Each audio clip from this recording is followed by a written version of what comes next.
दोस्तों नमस्कार, मैं हूं संजीत कुमार और आपने देखना शुरू कर दिया है बिहार टीचर पॉइंट। दोस्तों आज बात करेंगे एक ऐसे मुद्दे को लेकर के जिसके बारे में आप अगर जानिएगा तो आपका भी माथा जो है ना वो चकरा जाएगा। जी हाँ, एक ऐसा मुद्दा जिसमें कोर्ट जो है वो चाहती है कि शिक्षक हैं जो उलझे रहें। कोर्ट ये चाहती है कि विद्यालय में पढ़ाई नहीं हो। सोच लीजिए, कोर्ट एक न्याय का प्रतिमूर्ति होता है, लेकिन अब देखिए सबकी अवधारणा मानसिकता बदल गई है। कोर्ट ये चाहती है कि लोग हमारे पास दौड़ते रहें। कोर्ट ये चाहती है कि राज्य के चाहे वो सरकारी कर्मचारी हो या आम नागरिक हो, कोर्ट के चंगुल में वो फंसे रहें। कोर्ट ये चाहती है कि एक भी ऐसा व्यक्ति नहीं रहे जिस पर केस मुकदमा नहीं हो और कोर्ट नहीं आए, क्योंकि इसी से उनकी दाल रोटी चलती है। जी हाँ, आप ये सोच रहे हैं कि मैं क्या कह रहा हूँ, लेकिन मैं जो कह रहा हूँ बिल्कुल सत्य कह रहा हूँ। एक मामला है बिहार में जिसमें कहा गया कि टेट अनिवार्य रहेगा। कैसे, ये आप जानिए। था ना कि एक है ना कि जिसमें कुछ लोग पटिशनर थे, उसमें था कि जब से उन लोगों का ट्रेनिंग हुआ है, यानी कि वो शिक्षक थे, पहले शिक्षक थे, शिक्षक रहने के बाद वो विभाग में रह कर के उन लोगों ने ट्रेनिंग किया।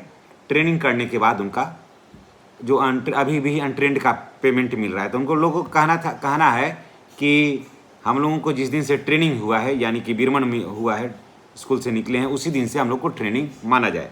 सरकार का कहना है कि जिस दिन से बीरमन हुआ है उस दिन से नहीं, जिस दिन से रिजल्ट प्रकाशित होगा उस दिन से।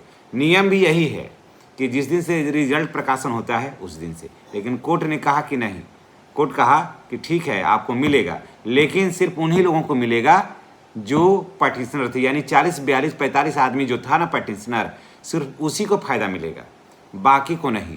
अब आप ज़रा सोच लीजिए कि ठीक है, जो पटिशनर होते हैं वो 1 को 2 को 4 को 5 रहेगा कि 10-10 हज़ार पटिशनर रहेगा, 20,000 पटिशनर रहेगा।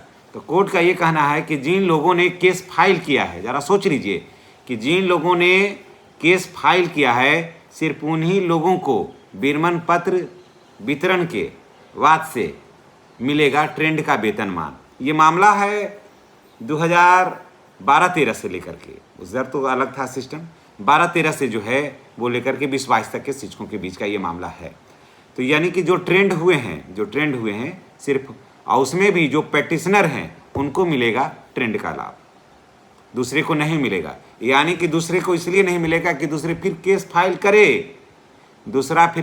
करे, वकीलों को फीस दे, कोर्ट में कुछ खर्चा दे, जज साहब तक कुछ पैसा पहुँचे, उसके बाद फिर इस पर बातें होगी।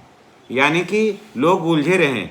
अब ये जब कोर्ट फैसला दे दिया था तो ये देता था कोर्ट कि चलिए सभी को मिलेगा, लेकिन कोर्ट ये लाइन जोड़ दिया कि जो पटिशनर हैं, जिन लोगों ने केस फाइल किया है, सिर्फ उन्हीं को मिलेगा।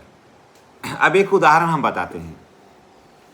जितने भी अभी जो शिक्षक हैं, हम लोग से ज़्यादा संघर्ष बहुत कम ही किया हो। आज भी मैं दावे के साथ कहता हूँ, बिहार में मैं 6 लाख शिक्षकों के साथ मैं दावा करता हूँ कि हमने व्यक्तिगत रूप से जितना संघर्ष किया उतना गिने चुने लोग किए होंगे, लेकिन हम लोग दिखाए नहीं उसको, हम लोग उसको दिखलाए नहीं, समझ गए। और आज बहुत सारे जो लीडर बने हुए हैं उनको कोई जानता नहीं था, जो शिक्षक लीडर बने हुए हैं उनको कोई जानता नहीं था। हम लोग केस लड़े 34,540 में। शायद कोई ऐसा दिन नहीं होगा उस दौर में जिस समय केस के लिए हम जाकर के पटना पैसा नहीं पहुंचाते थे, समझ गए। लेकिन मेरा 34,540 में नहीं हुआ, इसलिए कि मैं एक जनरल था, मैं जनरल कैटेगरी से था, मेरा नहीं हुआ। मेरे बाद वाले तक का हो गया क्योंकि उनके पास रिजर्वेशन था, और मुझे नहीं हुआ क्योंकि हम जनरल थे। पैसा मेरा लगा। जितने भी उस समय केस लड़ रहे थे उसमें से अगर टॉप 10 अगर होगा ना तो उसमें टॉप 10 में मेरा नाम है, हम सबसे ज़्यादा पैसा डोनेट किए थे उस समय, लेकिन मेरा नहीं हुआ, सबका हो गया और हम छूट गए क्योंकि हम एक जनरल कोटे से आते हैं, हम एक अनरिजर्व कैटेगरी से आते हैं, तो हमारा नहीं हुआ। हमें कोई इसका मलाल भी नहीं रहा। बाद में हमारा नियोजन, हम शिक्षक हुए तो हमारा नियोजित शिक्षक के पद पर हमारा हुआ, और आज वो लोग लीडर बने हुए हैं और शिक्षकों को मिसगाइड करते हैं। तो अब देखिए, खैर छोड़िए उस सब बात को। अब बात करते हैं कि हर शिक्षक को करना होगा, कोर्ट में जाना होगा, तभी मिलेगा उनको लाभ। यानी कि अभी अब सभी को नहीं लाभ मिलेगा। हम लोगों को लग रहा था कि सबको मिलेगा, लेकिन उसमें एक लाइन जोड़ दिया है कि जो 40-42 प्रैक्टिशनर है ना, सिर्फ उन्हीं को मिलेगा, बाकी किसी को नहीं मिलेगा। एक अब देखिए, शिक्षक का कहते हैं वहाँ से तो वहाँ चलाया, जब ये भागलपुर आता है, मामला भागलपुर से जुड़ा हुआ था, भागलपुर आता है तो भागलपुर में लिख दिया कि ये सिर्फ उन्हीं को मिलेगा लाभ। 42 तो कोर्ट रिस्ट्रिक्शन लगा करके दे दिया कि सिर्फ 42 को ही मिलेगा। अब उसके बाद वहाँ से जब आता है कागज भागलपुर, तो वहाँ देखिए क्या होता है कि वहाँ लिखा है डीओ लिखे हैं कि ये लाभ सिर्फ उन लोगों को मिलेगा जो टेट पास हैं। समझ रहे हैं? ये लाभ सिर्फ उनको मिलेगा जो टेट पास हैं, अदरवाइज ये लाभ दूसरे किसी को भी नहीं मिलेगा। तब आप सोच लीजिए कि आगे क्या होने वाला है।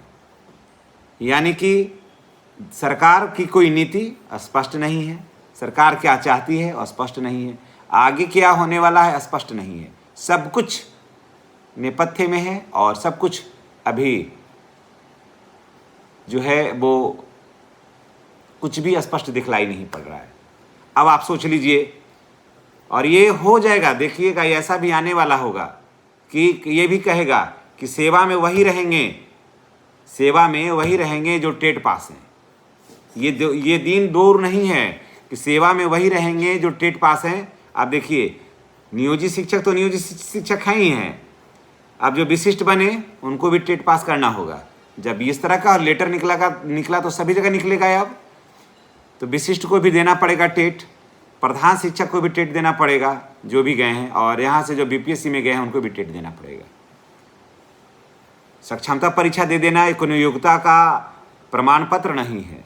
सक्षमता परीक्षा देना योग्यता का कोई प्रमाण नहीं है, दक्षता परीक्षा देना योग्यता का कोई प्रमाण नहीं है, बीपीएससी जाना योग्यता का प्रमाण नहीं है। ये तब होता है जब आप टेट पास किए हुए होते हैं, तभी आप शिक्षक बनने के योग्य होते हैं। तो भाई नियोजित शिक्षकों के पास, गिने चुने लोगों के पास होगा। हालांकि हम लोगों ने उस समय टेट दिया था, लेकिन यूज नहीं किया, सर्टिफिकेट ऐसे ही रह गया हमारे पास, क्योंकि हम तो नियोजित शिक्षक थे ही, लेकिन हम लोग सोचे कि दे देते हैं। लेकिन बहुत सारे शिक्षक के पास होगा भी और बहुत सारे शिक्षकों के पास नहीं भी होगा।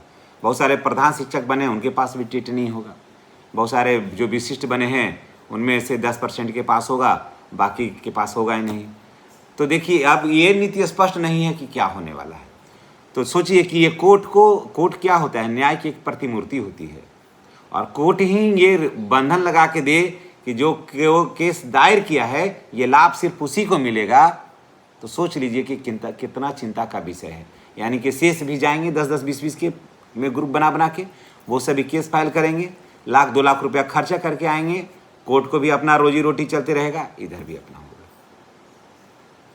फिर उधर से आएंगे, फिर यहाँ भी रहेगा कि जो टेट पास होंगे उन्हीं को मिलेगा, तो जो टेट पास है ही नहीं उनको मिलेगा नहीं। बाद में ये भी रहेगा कि जो टेट पास नहीं है वो टेट पास करिए, नहीं तो नौकरी से जाइए, क्योंकि सुप्रीम कोर्ट ऑलरेडी आदेश दे चुका है। सारा खेला अभी बिहार सरकार के पाले में है। अगर बिहार सरकार ये अगर चाह जाएगी कि हमें टेट पास वाले को ही रखना है, टेट पास करना अनिवार्य है, तो मुझे लगता है कि सिर्फ 1 लाख शिक्षक रहेंगे, बाकी 5 लाख शिक्षक जो है ना वो सिस्टम से बाहर हो जाएंगे।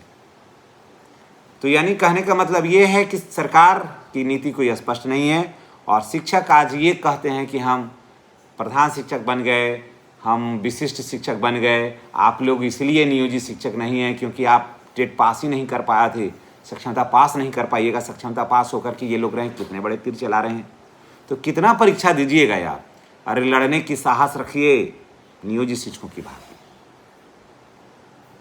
किसी के ऊपर उंगली नहीं उठाइए, क्योंकि जिसका घर शीशा का होता है ना, वो दूसरे घर में पत्थर नहीं फेंकता है। तो दोस्तों, ये थी आज की स्थिति, और इस संबंध में आप क्या कुछ कहना चाहते हैं कमेंट करके बताइएगा।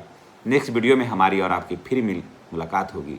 कोर्ट कचहरी भी जो है वो दोस्तों, वो ऐसा हो गया है अभी अपने देश का, अपने राज्य का, कि जहाँ पर न्याय जो है ना वो स्वयं भी कटघरे में खड़ा है। धन्यवाद।